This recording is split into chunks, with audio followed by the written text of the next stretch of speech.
All right, let's go to Mark in Milwaukee. What's up, brother Mark? Good morning. How are you?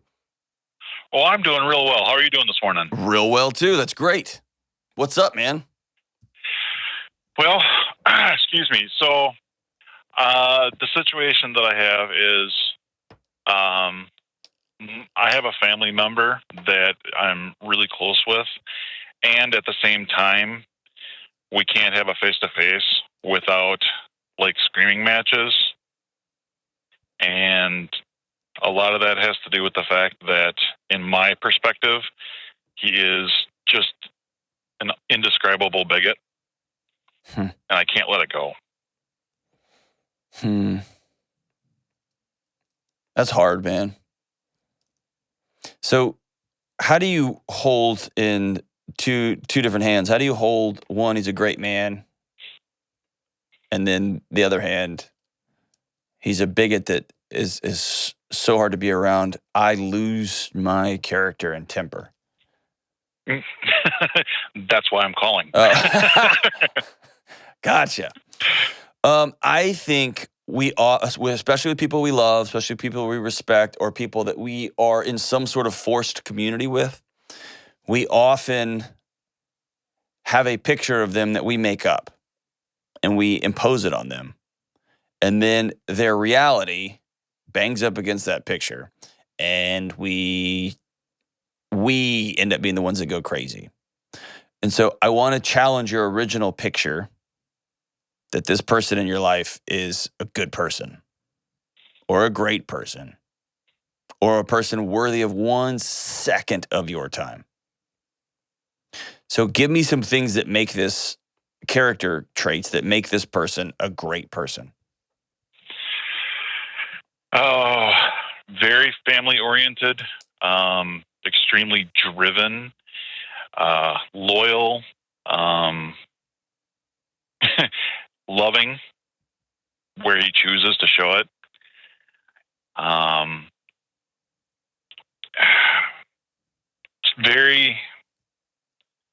He's giving.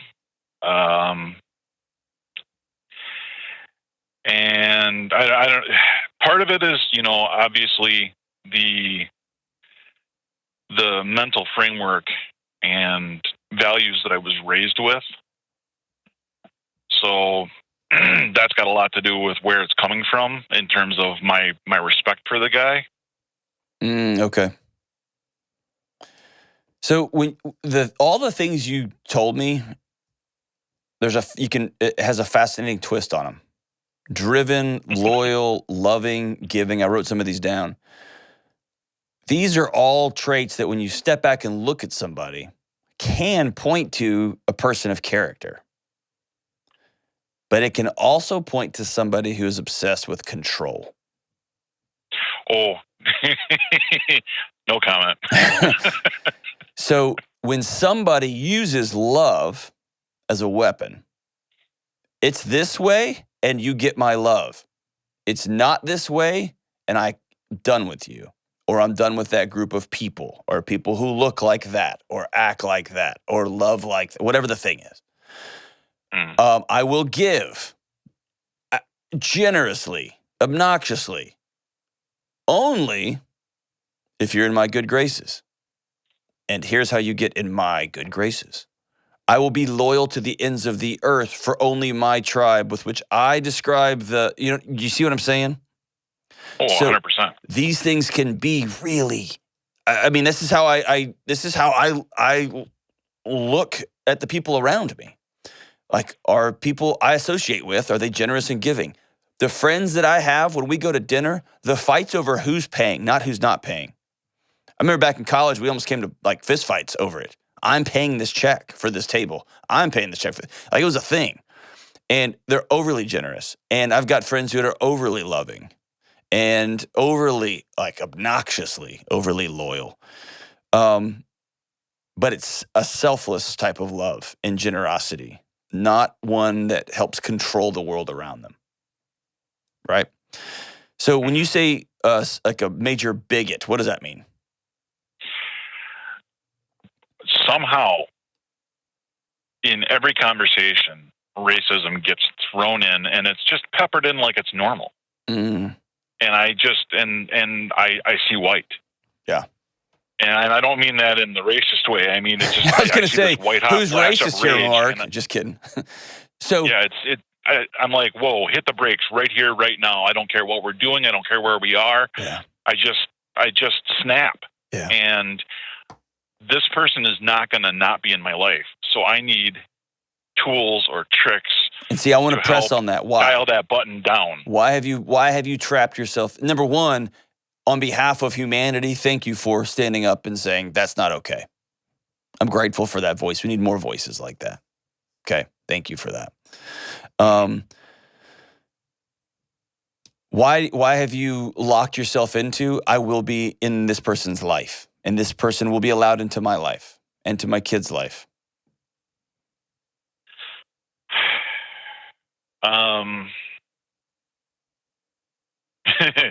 Well, since I only called in to talk to you about one topic. I don't know if you ever listen to this show. It's never about one topic. Well, right, yeah, no, but we don't want to peel back that cover too far right now. Okay. I trust you. He's in my nuclear family. Okay. And my nuclear family are not the only people I can count on, like underscored count on. Sure. But it's pretty much, Okay. I don't have a huge friend circle. Yep. And so it's, yeah. So let's change this up a little bit. Let's take racism out of here. All right. Rage, not anger, but rage kills us. We know that. Yes. And so let's pretend that you have a family member who's a great person. Great guy. And every time y'all hang out, he hands you a cup of poison and says, drink this. And when you do, you lose control of your body. You lose a couple of months off of your life. Your blood pressure goes up. For the next 72 hours, you can't think clearly. You don't want to be around your other loved ones. And then you begin to doubt your own sanity and your own convictions about things because of what they cost you. And that's it. Guy's great, nice, kind. Just has you drink a cup of poison every week. How long do you begin to value your mental health and your physical health and your spiritual health over that? And when I say value, how long do you just say, I got to go make some friends that don't ask me to drink poison? Well, when you put it that way. Exactly. Ultimately, Mark, this is the value proposition here is you. You don't value you enough because you've created a world where this has to be acceptable because I don't have these other things. And I want to tell you, you can go get those other things. You're worthy of having boundaries where people aren't disgusting. You're worthy of saying, this is wrong, and this is where I draw this line. And that means there's a reality to that. It's also worthy of going to meet other guys, meet other men and women in your life that can come over, that can help you change a tire, that can help you fill in the blank. And you're brave for making this call. There are millions of people going through this right now. Whether it's racism, whether it's any marginalized group, COVID conversations, whatever it is, people think I have to take this dose of poison, otherwise the rest of my life falls apart. And I challenge that wholeheartedly.